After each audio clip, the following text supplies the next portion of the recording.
नमस्कार दर्शक बंधु स्वागत करुच्ची मोर YouTube channel Astro Ranjan speaks को आपण मानकर पारिवारिक ज्योतिषाचार्य वास्तविक पंडित रंजन कुमार महापात्र।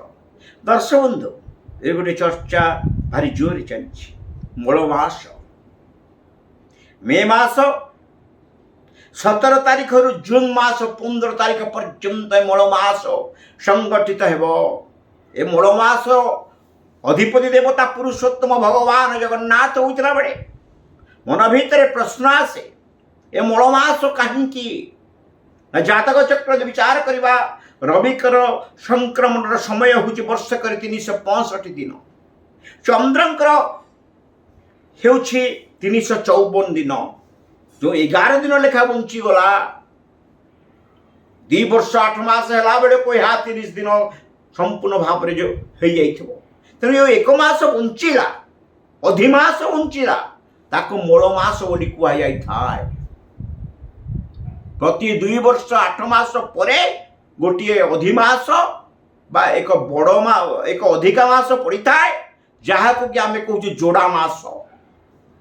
ये वर्ष जोड़ा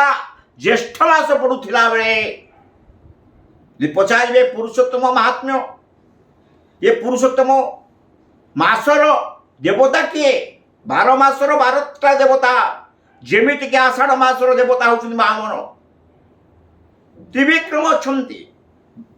ठीक से परी ये मासर देवता होउछन स्वयं जगन्नाथ। जदि आपण माने केबे पुरी मंदिर को जाइथिबे मंगला मंदिर भीतर जो मंगला मंदिर अछि एपटे मार्कंडेश्वर ठाकुर अछंती तार ठीक पाखकू अर्थात गणेश मंदिर पछ पाख को गोटे मंदिर अच्छी देवता होउछंती महाप्रभु निजे एवं से मंदिर नाम मध्य पुरुषोत्तम मंदिर वा पुरुषोत्तम ठाकुर मंदिर। ये जो मासकर जो मूल मास पड़ा ये मासरे महाप्रभुंकर से केवल पूजा हुए केमिति हुए ना पूजा पंडा सामंत माने महाप्रभु को उद्देश्य रे प्रतिदिन गोटे गोटे फल अर्पण करती। ये फल को भोग सरीला पर बांटी दिया जाए। महाप्रभु अन्न प्रिय भोजन प्रिय महाप्रभु वस्त्र प्रिय एथि सहित मध्य महाप्रभु फल प्रिय। ये जो 3 वर्षर मूल मास पड़े से मूल मासरे महाप्रभु पाखे गोटे गोटे 30 दिन 30 टी फल थुआ हुए। सतरी महाप्रभु तुम्हें केड़े विचित्र जगत उद्धार पाई जगतर मंगल विधान पाई जो नीतिशास्त्र करिछना जो नीति की धारण करिछना समस्त को अग्राधिकार देइछो वस्त्र को देइछो भक्त को देइछो फल को भी देइछो। सतरे महाप्रभु तुम अनन्य असाधारण मन रखिए दर्शक बंधु ए मूल मास कौन शुभ कार्य करा जाए नहीं कहीं यह मध्य संक्रमण दिन पड़े नहीं सूर्यंकर संक्रांति पड़े नहीं सूर्य नथिबा कारणरू संक्रमण न होउथबा कारणरू विवाहादि व्रतटी आरंभ करे आपणकर कौनसी शुभ कार्य जमी किनिबा गाड़ी किनिबा आदि कार्य न करिबा भलो। शास्त्र कही आम देखु गोटे शक्ति द एनर्जी सूर्यंकर शक्ति महाप्रभु कोटे सूर्य समप्रभ यह विचार कला बेले महाप्रभु निकट में बारंबार प्रणाम करेंगे। आहरी मध्य ए मूल मास आउ कौन करेंगे ना मूल मास महाप्रभु को नाम जप हो श्रेष्ठ। महाप्रभु को मुख निश्चित ग्रंथ है गीता गीता को प्रतिदिन पाठ करंतु। महाप्रभुंकर श्रेष्ठ ग्रंथ है श्रीमद भागवत दुईटी ग्रंथ गोटे हूँ श्रीमद गीता अन्यटी हूँ श्रीमद भागवत। श्रीमद लगी यही 2 ग्रंथ को मूलमास पाठ करंतु बहु पुण्य हम ए पुण्यर फल केते कह जाई न पारे जो पीठ हूँ पुरुषोत्तम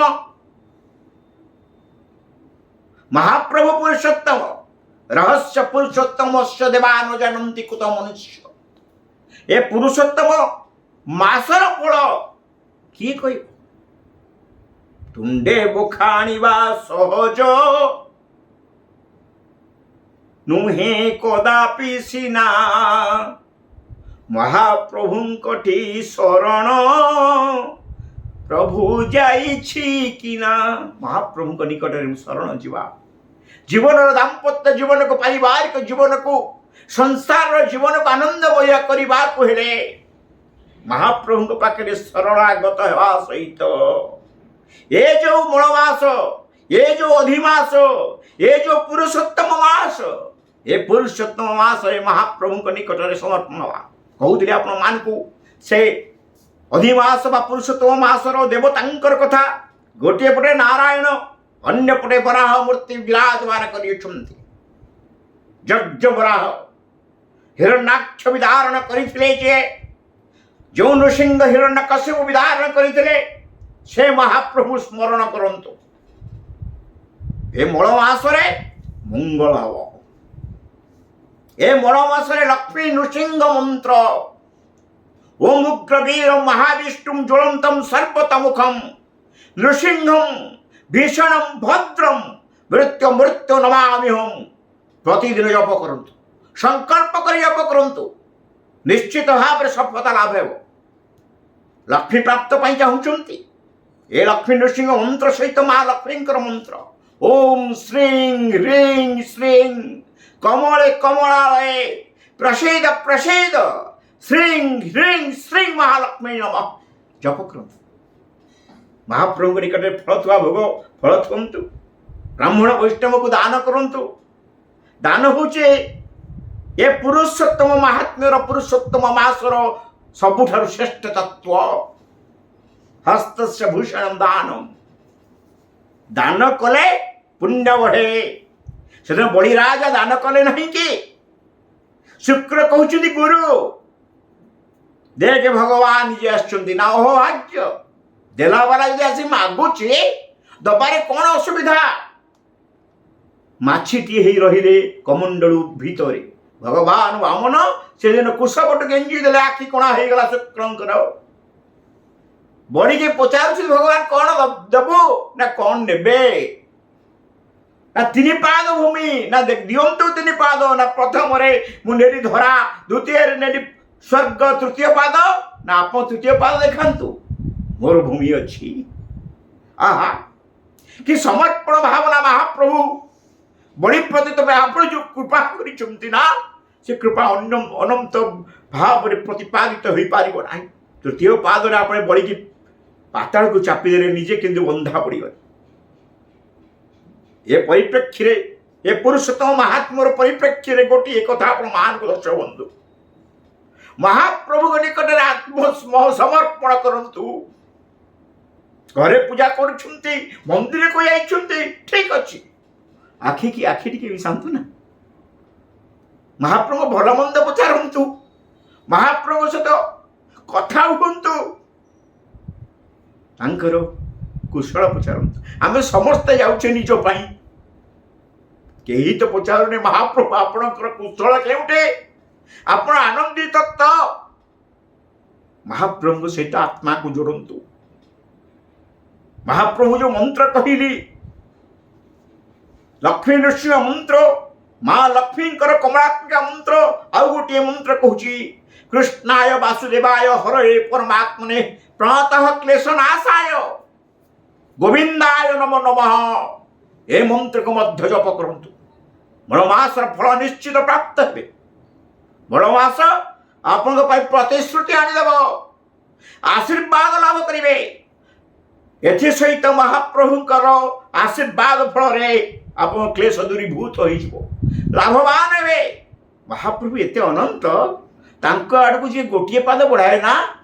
सी तांको आड़कू 10 पाद बढ़ाती आसंते बराह ठाकुर को पूजा करवा ए नारायण भगवान को पूजा करवा नारायणाय विद्महे वासुदेवाय धीमहि तन्नो विष्णु प्रचोदयात् मंत्र रे जप करवा मंत्र को महाप्रभु जगन्नाथ निकट में संपूर्ण भाव समर्पण हो देखिए ଏ ଜଗନ୍ନାଥ ମହାପ୍ରଭୁ ମଳ ମାସର ଯିଏ ହେଉଛନ୍ତି ପୁରୁଷୋତ୍ତମ ମାସର ମଳ ମାସର ଅନ୍ୟ ନାମ ପୁରୁଷୋତ୍ତମ ମାସ, ଯିଏ ହେଉଛନ୍ତି ପୁରୁଷୋତ୍ତମ ମାସର ଦେବତା ପୁରୁଷୋତ୍ତମ, ସେ ନିଶ୍ଚିତ ଭାବରେ କୃପା କରିବେ। ତାଙ୍କର କୃପା ଲାଭ କରନ୍ତୁ। ଆପଣଙ୍କ ଜୀବନ ମଙ୍ଗଳମୟ ହେଉ, ପାରିବାରିକ ଶାନ୍ତି ବିରାଜମାନ ହେଉ, ପାରିବାରିକ ଶାନ୍ତି ବିରାଜମାନ ହେଉ, ରୋଗ ଶୋକ ଦୁଃଖ ଦୂରୀଭୂତ ହେଉ। ମହାପ୍ରଭୁ ଅଧିମାସ ବା ପୁରୁଷୋତ୍ତମ ମାସର ଦେବତା ଭଗବାନ ଜଗନ୍ନାଥ ଆପଣଙ୍କୁ ଆଶୀର୍ବାଦ କରନ୍ତୁ, ଏହା ହିଁ କାମନା କରି ରହୁଛି। ଦର୍ଶକ ବନ୍ଧୁ, ମୋର ୟୁଟ୍ୟୁବ୍ ଚ୍ୟାନେଲକୁ ଦେଖନ୍ତୁ, ସେୟାର କରନ୍ତୁ, ସବସ୍କ୍ରାଇବ୍ କରନ୍ତୁ, ଏଥିସହିତ ଅନ୍ୟମାନଙ୍କୁ ଦେଖିବା ପାଇଁ ମଧ୍ୟ ପ୍ରୋତ୍ସାହିତ କରନ୍ତୁ। ମଳ ମାସର ଅବଧି ମଧ୍ୟରେ ମେ 17ରୁ ଜୁନ୍ 15 ତାରିଖ ମଧ୍ୟରେ ଭାଗବତ ଗୀତାକୁ ପାଠ କରନ୍ତୁ। ଓଡ଼ିଆ ଜୀବନର ପରମଶାସ୍ତ୍ର ଭାଗବତ ଅଭ୍ୟାସ କରୁଥିବ ନିତ୍ୟ ବା କରନ୍ତୁ ନା, ଅନୁଭବ କରିବେ ମୋ କହିବା କଥା କେତେ ଦୂର ସତ୍ୟ। ସେ ମହାପ୍ରଭୁ କୃପା ପ୍ରାପ୍ତ କରନ୍ତୁ। ଆଜି ପାଇଁ ରହୁଛି ଯୋଗାଯୋଗ ନମ୍ବର 9338885550। ନମସ୍କାର।